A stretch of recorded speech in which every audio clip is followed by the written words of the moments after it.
It's you TV. నేను మీ doctor శృతి. మీరు ఈ వీడియోని మొదటిసారిగా చూస్తున్నట్టయితే లైక్ చేయండి, షేర్ చేయండి, సబ్స్క్రైబ్ చేయండి. మర్చిపోకండి.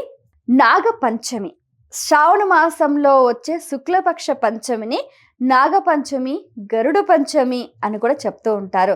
దీనికి సంబంధించి పురాణ ఇతిహాసాలలో కూడా విశేషంగా వర్ణన అనేది ఉందన్నమాట. ఒక్కొక్క ప్రాంతానికి సంబంధించి కథలు ఒక్కొక్క తీరుగా ఉంటూ ఉంటాయన్నమాట. ఏది ఏమైనప్పటికీ కూడా సర్పాలను మనం దేవతగా భావించి ఆరాధించడం అనేది మనకు పురాణ కాలం నుంచి కూడా వస్తున్న సంప్రదాయం. ఈ నేపథ్యంలో ఏంటంటే సర్పాలను మనం ఏంటంటే ఒక విగ్రహ రూపంలో సాధారణంగా మనం గమనిస్తే ప్రతి దేవాలయంలో కూడా వృక్షం కింద మనకు జంట నాగులు అనేవి కనిపిస్తూ ఉంటాయి అన్నమాట.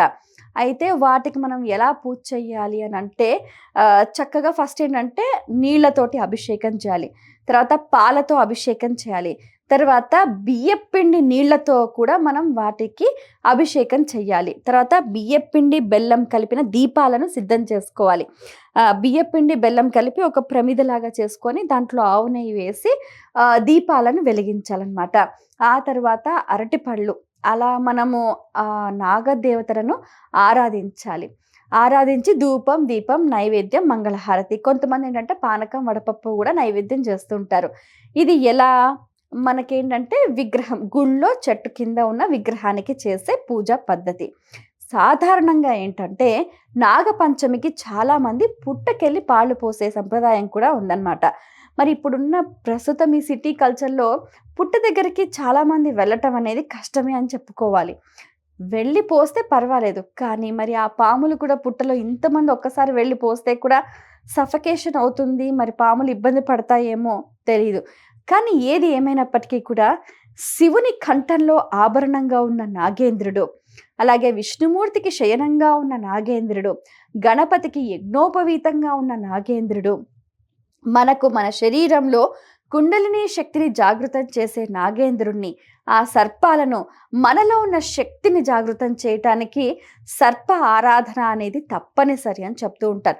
ప్రతి ఒక్క మనిషి జీవితంలో కూడా ఎన్నో రకాల దోషాలు అనేవి ఉంటూ ఉంటాయి.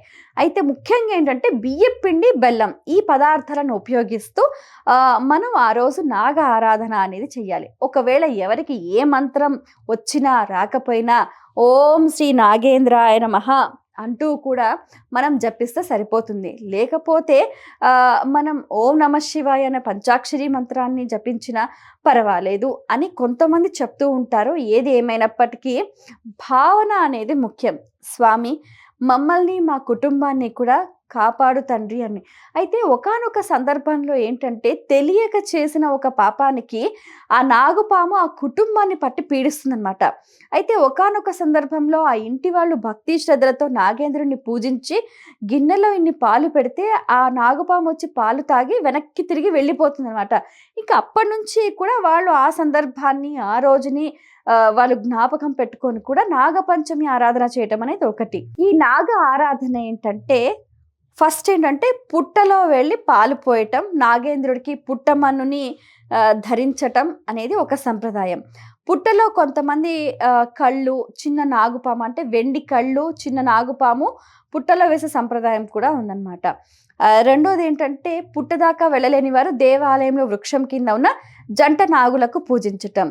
అది కూడా వీలు లేని వారు వాళ్ళ ఇళ్లల్లో దేవతార్చన మండపం దగ్గర ఒక చిన్న ప్లేట్లో బియ్యపిండితో ఒక సర్ప ఆకారాన్ని తయారు చేసి దానికే వీళ్ళు పాలతోటి అభిషేకం చేసి ధూపం, దీపం, నైవేద్యం, మంగళహారతి సమర్పించడం అనే సంప్రదాయం కూడా ఉంది. పద్ధతి ఏదైనా, ప్రాంతం ఏదైనా శ్రద్ధతో నాగారాధన చేయండి. దోషాల్ని తొలగించుకొని చక్కటి సంతాన సౌభాగ్యాన్ని పొందండి.